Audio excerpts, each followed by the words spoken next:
What's going on, y'all? Welcome back to the channel. We back at it. But today we're going to talk about yesterday's fights. There was a bunch of fights last night. It was two cards going on. One on the Zone, one on ESPN. We're going to start off with the ESPN one. So last night was the last fight with Top Rank and ESPN's deal. Main event, Xander Zayas. But we're going to cover the whole card. And we're going to start with El General Emiliano Vargas. I told you, I said it before the fight. I felt like he was one of the hottest prospects. And then he had the title package. And once again, he proved me right. You know, like, bro, that lasted 40 seconds. You know what I mean? And like I said, Top Rank does a hell of a job of moving their guys. They move their guys. They put their in there with the perfect guys. Like the guy he fought last night, Alexander Espinoza. Prior to the fight, he was 20-3, Colombia, 9 knockouts. You know, big guy. Out of those 3 losses, though, that he had, 2 of them were knockouts. So he was supposed to get the knockout. But once again, it's how he was doing it. It lasted him 40 seconds. It took Emiliano 40 seconds to get this guy out of there. I told you, man, this guy is a star. He's a superstar in the making. Young, fast, strong, explosive, dedicated, works hard, pretty face. The boy's he's a little model. Pretty face, son of a legend. Like I said, the sky's the ceiling for Emiliano, and I'm looking forward to seeing next. You know, he blasted through that guy. And like I said, if he were to blast through this guy in his last 8, I think this should be his last 8-round fight. I think it's time for him to jump up to a 10-rounder. So this is where it gets tricky because, you know, he's still 21 years old, but I think he's ready. I would like to see him fight, you know, the winner or loser between Regis Prograis and Joseph Diaz. He could handle them easily. He could easily fight Kambosos. He could fight Kambosos right now. And I think he stops Kambosos faster than Hitchinson stopped him.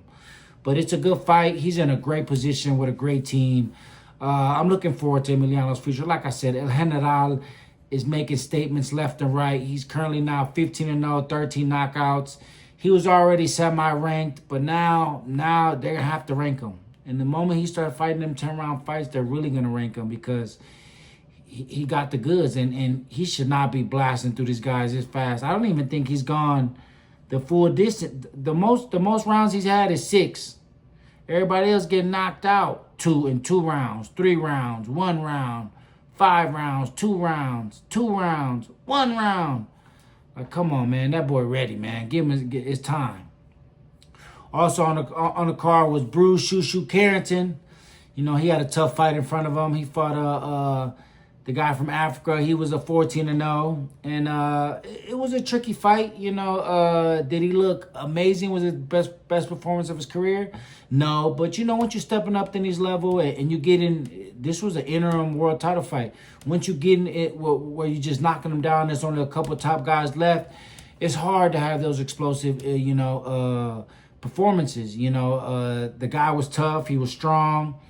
He came to win, too. You know, he came to fight, you know, but it was a great experience for Shushu Carrington. It definitely shows that he's very, very talented. The punches he was putting together, he dominated this guy. Was he tough? Yeah, but he dominated him. First 12-round fight, and congratulations on being an interim world champion. He's still right there. Was that performance going to automatically force a world title fight? Maybe, maybe not. That's going to be more on the business side. Is he ready for one? Yeah. Was the fight last night screaming to make it next? No, but like I said, he got the job done. He looked good. Hand speed was there. I like him, and I'm looking forward to his next fight. Xander Zayas, congrats. Xander Zayas became the youngest world champion in boxing at 22 years old. You know, that's an amazing accomplishment right there. He got everybody beat by 3 years. He beat the Mexican Jorge Garcia Perez last night in a 12-round unanimous decision. And it was not the most exciting fight of the night. Was it the best fight? No, but he did his thing. Being so young and competing for a world title is an amazing thing to do. He's been with Top Rank since he was 16, 17 years old, and they built him up. They gave him the perfect guy to fight there for a world title, and he did his thing. Garcia was tough, big, awkward. He made it kind of hard for him, but it was a very good fight. It was a very good fight for Zayas, and like I said, congratulations on being the next Puerto Rican world champion. You did your thing. The good thing about that is that he's young. He's a world champion, but he's still young. There's still a lot of room for improvement. I felt like the conditioning wasn't completely there. Was he gassed? No. But was he really trying to dominate the fight and knock the guy out? No. I felt like he was just cruising after about 7 rounds. He was okay with just jabbing the guy and hitting him with a couple 1-2s and a couple hooks here and there. And yeah, but he's going to be in some interesting fights. I think someone like him, he needs to fight like a Brian Mendoza. I think Brian Mendoza is a perfect fight for him. Former champion, knocked out Fundora, went the distance with Tim Tszyu. He's coming off a win. I think that's a good fight for him. And there's actually a couple other guys already calling him out. Erickson Lubin said that Xander is an easy fight, So it's a hot division. He looked good. Spanish speaking, bilingual. So I think he'll be in some good fights. He's an exciting guy. Room for improvement. But again, champion at 22 years old. A lot of people can't say that. I was still in the amateurs in the 20s, and he was world champ. So, congrats to him, and looking forward to his next fight. Looking forward to who's he gonna fight next. And then there was another card on the zone on Detroit. It was Clarissa Shields. Clarissa Shields coming back to Detroit, selling out the Little Caesar Arena. So that's what's up. She been doing her thing up there in Detroit. And then on the undercard of the co-main event was a return of former world champion Tony Harrison. We actually haven't seen Tony Harrison since his knockout loss to Tim Tszyu in 2023. So he's coming off a 2-year layoff. He fought a guy by the name of Edward Diaz, 15-6. The fight looked like he was just dominating the guy pretty much. It was an easy fight, but got knocked down pretty tough in the ninth round. Came back and won the 10th. Looked like he was going to actually knock the dude out in the 10th. It was an exciting fight, probably a good bounce-back fight for him, something that he definitely needed. Puts him back in the mix. That fight was at 160. Being a former world champion, he gonna get another big fight. He got a name, former champion. I don't really like him fighting at 60. He, like I said, out of his 4 losses, they're 4 knockout losses. And those guys hit harder at 160. But, congratulations to him, bouncing back, putting yourself back in position. It's boxing, you never know.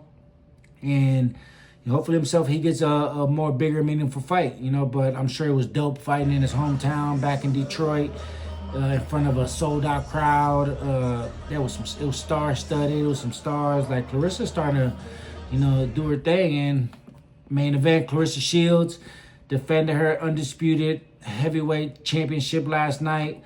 She fought Lanny Daniels. No idea who that was. Beat her. She was 11-2 prior to the fight. She got dominated. And Clarissa Shields is clearly the greatest woman of all time. Arguably the greatest female athlete of all time. Tough to compare, but she's in the conversation. Great fight, sold out. She started, it looked like a great sold out, live crowd in there, So congrats to her, another W. And she just has no comp. Like, the truth is, her competition is just, nowhere to be found. She's just dominating all these girls. These girls are just running from her, and the women's get a lot of like negative, say so from their fights, because the fights are just kind of shitty, but it's not her fault. Like, it's not her fault that these girls are running. Like, that girl she ran for like the first 3 rounds, so I don't know. We need to create somebody to give Clarissa Shields some competition, because it's just getting too easy. And she's only 30 years old. Jesus. She's young, 2-time Olympic gold medalist. multiple time undisputed. She hasn't lost a round, I don't think. It's getting too easy to her. But great event. Rick Ross walked her out. You know, it was star-studded. It seemed like jam-packed. So it looked fun. Yeah, man. But overall, good fight weekend. Anytime there's boxing, there's a good fight weekend. So let me know what y'all think in the comments. Who do you want to see these guys and Clarissa girls fight next? And let's go. Follow, like, subscribe, comment. Let's interact. Let's talk boxing. Luis Cuba Arias TV. Yeah, I need me a little intro. So if anybody want to make me a little intro, hit me up.